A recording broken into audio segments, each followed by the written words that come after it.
Assalamualaikum warahmatullahi wabarakatuh. Bertemu lagi di video pembelajaran dari Universitas Satyagama, Fakultas Teknologi dan Sains, Program Studi Teknik Industri, di mata kuliah Quality Control Circle dengan dosen pengampu Pak Agung Triputranto. Pada pertemuan ke-7 kali ini, kita akan membahas tentang Lean Six Sigma dan Design Thinking. Biaya akibat kualitas buruk sering diperkirakan mencapai 15% hingga 20% dari pendapatan. Ini berarti bahwa kesalahan kecil yang berulang dapat secara diam-diam menguras sejumlah besar uang dari waktu ke waktu. Six Sigma menggantikan perkiraan terbaik dengan definisi yang jelas, pengukuran dasar, analisis akar penyebab, dan kontrol yang mencegah perbaikan terhenti. Bahkan dalam pekerjaan berbasis pengetahuan, informasi yang buruk dapat menimbulkan biaya yang besar. Penelitian Gartner menyebutkan rata-rata biaya sebesar 12,9 juta dolar per tahun terkait dengan kualitas data yang buruk, yang menggarisbawahi pentingnya pengukuran dan pencegahan yang disiplin.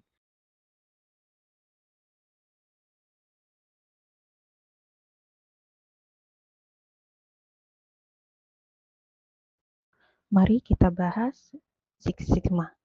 Six Sigma adalah metode praktis untuk meningkatkan cara kerja dilakukan. Metode ini membantu organisasi mengurangi variasi dan hasil yang tidak konsisten, baik dalam proses pembuatan produk, penyelesaian keluhan, persetujuan, penerimaan pelanggan, atau pengiriman pesanan. Mari kita bahas Six Sigma. Six Sigma adalah metode praktis untuk meningkatkan cara kerja dilakukan. Metode ini membantu organisasi mengurangi variasi dan hasil yang tidak konsisten, baik dalam proses pembuatan produk, penyelesaian keluhan, persetujuan, penerimaan pelanggan, atau pengiriman pesanan.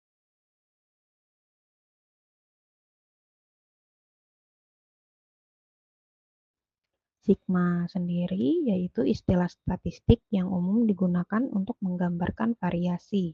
Dalam Six Sigma, tingkat sigma banyak digunakan sebagai singkatan untuk kemampuan suatu proses dalam menghasilkan hasil tanpa cacat. Tingkat sigma yang lebih tinggi biasanya menyiratkan lebih sedikit cacat. Mungkin perhitungannya kompleks, tetapi cara praktis sederhana. Six Sigma menyediakan pendekatan berbasis pengukuran untuk menggambarkan kualitas dan konsistensi serta melacak peningkatan dari waktu ke waktu. Lalu Lean Six Sigma menggabungkan dua ide saling melengkapi. Lean berfokus pada penghapusan, pemborosan, dan peningkatan alur kerja, sehingga pekerjaan berjalan lebih cepat dengan sedikit hambatan. Six Sigma berfokus pada pengurangan cacat dan variasi, sehingga hasil menjadi akurat dan konsisten. Banyak organisasi menggunakan secara bersamaan, karena proses di dunia nyata seringkali gagal dalam dua hal, yaitu lambat dan rawan kesalahan. Lean meningkatkan kecepatan dengan menghilangkan langkah-langkah yang tidak bernilai, sedangkan Six Sigma meningkatkan keadaan dengan mengurangi kesalahan dan variasi.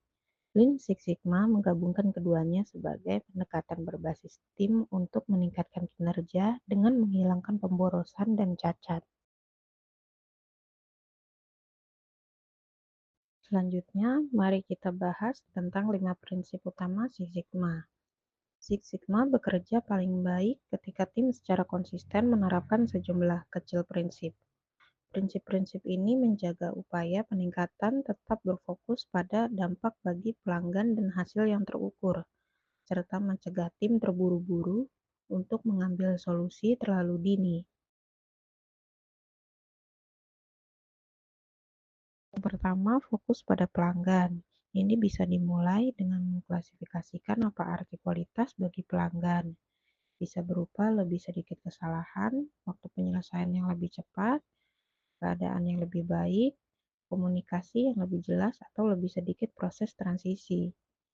Ketika tim mendefinisikan seperti apa hasil yang baik dari sudut pandang pelanggan, mereka sebenarnya menghindari peningkatan metrik yang salah satu pengoptimalan langkah yang tidak penting. Disinilah pemikiran kritis terhadap kualitas atau CTQ berperan. Hal ini memaksa tim untuk menerjemahkan kebutuhan pelanggan menjadi persyaratan yang terukur. Kedua, gunakan data untuk mendefinisikan realitas. Di sini Six Sigma dibangun di atas pengukuran. Tujuannya data bukanlah untuk membanjiri tim dengan grafik, melainkan untuk menghilangkan ambiguitas. Ketika tim menyepakati apa yang dianggap sebagai cacat, mengumpulkan data dasar, dan melacak hasil setelah perubahan, mereka mencegah perbaikan berdasarkan opini. Prinsip ini sangat penting terutama ketika beberapa tim terlibat dalam proses yang sama, karena masalahnya dapat terlihat berbeda tergantung dari sudut pandang masing-masing. Ketiga, perbaiki prosesnya, bukan orangnya. Ini jadi salah satu pola pikir Six Sigma yang paling praktis, bahwa sebagian besar kesalahan yang berulang berasal dari desain proses, bukan dari niat individu. Jika alur kerja memudahkan untuk melewatkan satu langkah, mengendalikan ingatan, menafsirkan aturan secara berbeda, atau melewatkan validasi, proses tersebut akan terus menghasilkan cacat. Jadi, perbaikan Sigma seringkali berfokus pada memperjelas langkah-langkah, menyederhanakan pengambilan keputusan, meningkatkan proses transisi, serta membangun mekanisme pengecekan ke dalam alur kerja sehingga tindakan yang tepat menjadi tindakan standar.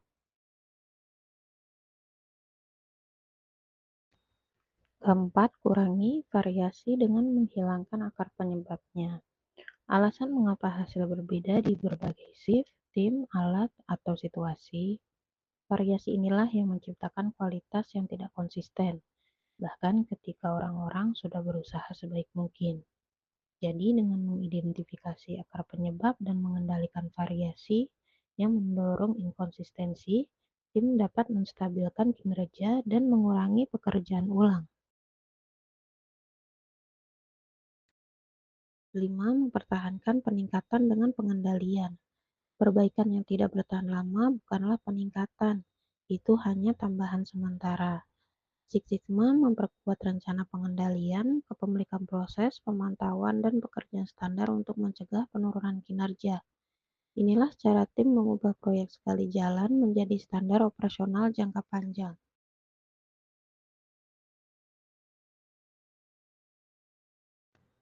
Metodologi Six Sigma. Six Sigma menggunakan metode terstruktur, sehingga tim tidak melewatkan langkah-langkah atau menyelesaikan masalah yang salah. Dua peta jalan yang paling umum adalah DMIIC, yaitu untuk meningkatkan proses yang sudah ada, dan DMADV, yaitu untuk merancang proses baru atau perancangan ulang besar-besaran. DMIIC, yaitu Define, Measure, Analyze, Improve, dan Control, yaitu pendekatan pemecahan masalah terstruktur yang digunakan untuk meningkatkan proses yang ada yang tidak memenuhi standar kinerja atau harapan pelanggan. Kekuatan di MIIC terletak pada kemampuannya untuk memaksa penjadwalan yang disiplin. Anda mengidentifikasikan sebelum mengukur, menganalisis sebelum meningkatkan, dan mengontrol untuk mempertahankan peningkatan. Yang pertama, definisi atau define. Tim mengklasifikasikan masalah, ruang lingkup, dan seperti apa keberhasilan yang diharapkan. Tanpa define terbaik menciptakan pernyataan masalah yang spesifik dan terukur, serta mengidentifikasi siapa pelanggannya dan apa arti cacat tersebut dalam konteks ini. Selain itu, mengidentifikasikan juga mencegah perluasan ruang lingkup dengan menetapkan batasan, apa yang termaksud, apa yang tidak termasuk, dan apa yang akan dihasilkan proyek. Kedua, mengukur. Dalam tahap pengukuran, tim menetapkan tolak ukur kinerja menggunakan data yang andal. Pada fase ini, tim menyepakati cara mengukur cacat, waktu siklus, penundaan, dan kesalahan, serta sumber datanya. Pengukuran tidak mengumpulkan semuanya, Pengukuran mengumpulkan data yang membuktikan kondisi dasar dan mendukung analisis akar penyebab. Ketiga, analisis. Dalam tahap analisis, tim mengidentifikasikan akar penyebab yang memicu masalah. Biasanya mulai dengan menemukan pola, yaitu kategori cacat mana yang paling umum, di mana penundaan terjadi, langkah mana yang menyebabkan pengerjaan ulang, dan kemudian memvalidasi mengapa pola tersebut ada. Jadi disinilah alat-alat seperti bagan Pareto, diagram tulang ika, dan 5Y menjadi berguna, karena alat-alat ini memandu pemikiran dari apa yang terjadi hingga menjadi hal itu terus berlanjut.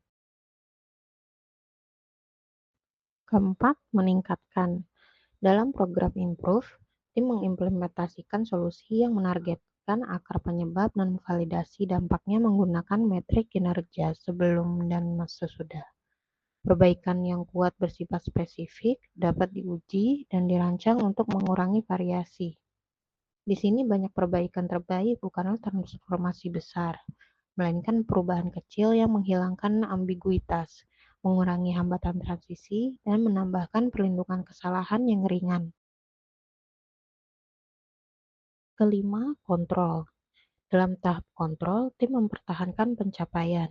Mereka memperbarui prosedur kerja standar, menentukan kepemilikan proses, menetapkan ritme pemantauan, dan membuat rencana respon jika kinerja mulai menurun. Kontrol adalah kunci yang membuat peningkatan Six Sigma menjadi berkelanjutan, bukan sementara.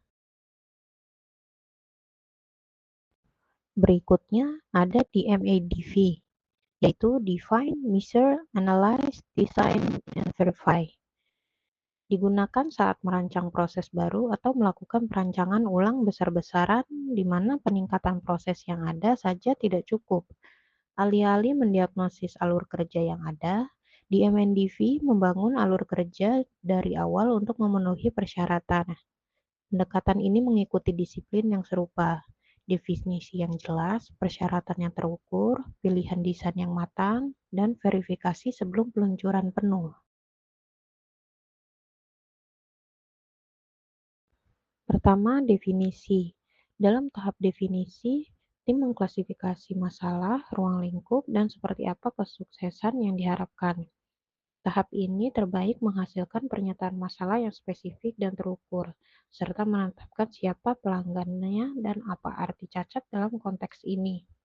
Selain itu, Define juga mencegah perluasan ruang lingkup proyek dengan menetapkan batasan yang jelas, apa yang termaksud, apa yang tidak termaksud, dan apa yang akan dihasilkan proyek tersebut. 2. Mengukur. Dalam tahap pengukuran, tim memutuskan apa yang akan dilacak dan bagaimana cara melacaknya. Tahap pengukuran yang paling kuat mendefinisikan CTQ, yaitu Critical to Quality, dan metriknya, menyepakati definisi pengukuran yang jelas, dan memvalidasi bahwa pengumpulan data dapat diandalkan. Pengukuran juga menetapkan tolak ukur, sehingga semua orang mengetahui titik awal sebelum solusi dibahas. Ketiga, analisis. Dalam tahap analisis, tim menggunakan data untuk memahami apa yang mendorong masalah tersebut.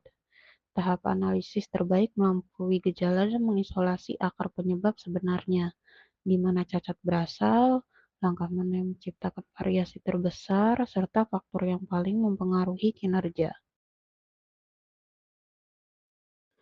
4. Desain. Dalam tahap desain, tim membangun solusi, bukan sekedar menambah solusi lama. Fase desain yang paling kuat mengubah kebutuhan pelanggan dan wawasan akar permasalahan menjadi proses atau produk di masa depan yang lebih sederhana, lebih konsisten, serta lebih mudah dikendalikan.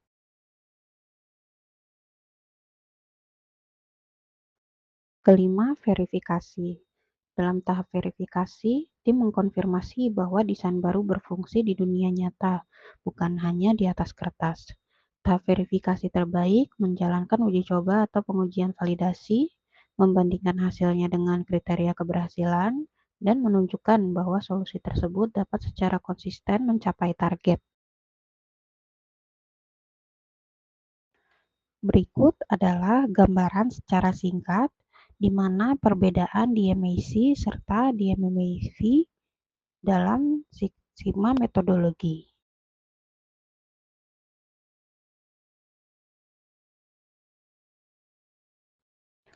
Selanjutnya, design thinking dengan Six Sigma. Design thinking memang biasanya digunakan untuk inovasi, tetapi karena proses design thinking sangat fleksibel, design thinking juga mulai sering digunakan sebagai framework untuk continuous improvement. Ketika kita bicara soal continuous improvement, ada framework lain yang sudah ada karena menjadi standar, terutama untuk improvement kualitas, yaitu Lean Six Sigma. Namun pada esensinya, seperti design thinking, Lean Six Sigma juga merupakan pendekatan kreatif, sistematis, dan iteratif untuk pemecahan masalah. Oleh karena itu, ada orang-orang yang ketika ingin melakukan improvement di tempat kerjanya, bertanya sebaiknya pakai design thinking atau Lean Six Sigma ya. Selanjutnya, kita akan membahas beberapa perbedaan dari design thinking dengan Six Sigma. Contoh perbedaan pertama yaitu fokusnya. Design thinking berfokus pada subjeknya, yaitu user atau customer. Sedangkan Lean Six Sigma berfokus pada objeknya, yaitu produk atau prosesnya. Artinya seorang design thinker akan memulai proses improvement dengan memahami apa yang menjadi permasalahan usernya. Sehingga penggunaan Lean Six Sigma akan mulai dengan memahami permasalahan pada proses atau produknya, terutama dari segi error dan pemborosan.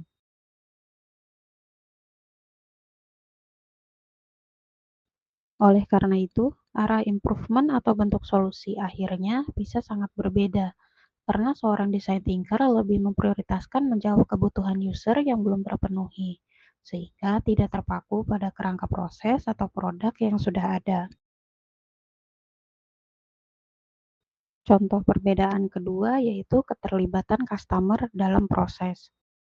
Dengan design thinking, masalah dipecahkan bersama customer, sedangkan dengan Lean Six Sigma, masalah dipecahkan untuk customer. Dalam proses design thinking, user sangat dilibatkan. Informasi atau umpan balik yang didapat dari user menentukan permasalahan yang menjadi fokus improvement dan juga bagaimana solusi dikembangkan. Sedangkan dalam proses Lean Six Sigma, kita memang melakukan improvement atau optimalisasi untuk user. Namun fokus improvement tersebut didasari asumsi bahwa apa yang diinginkan user adalah proses atau produk yang lebih lean. Jadi untuk user, yang dimaksud adalah dari sudut pandang kita bukan user.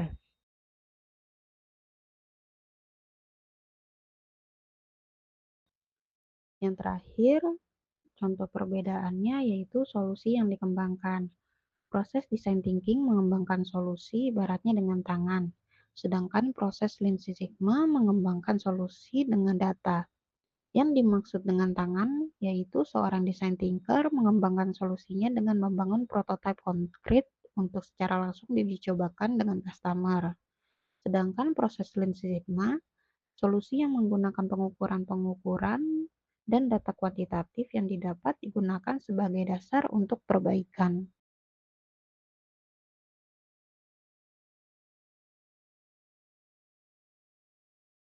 Karena kedua pendekatan sudah terbukti sangat efektif untuk improvement, hanya saja tergantung konteks improvementnya. Dari tiga perbedaan yang dibahas tadi, kurang lebih bisa disimpulkan bahwa design thinking tepat untuk kasus improvement yang mana masih banyak misteri atau ketidakpastian terkait improvement yang disasar sehingga kita harus melibatkan user dengan lebih intens dan tidak bisa bergantung pada data kuantitatif saja. Di sisi lain, Lean Six Sigma sebaiknya digunakan ketika yang disasar sudah jelas, yaitu optimalisasi kualitas dan efisiensi.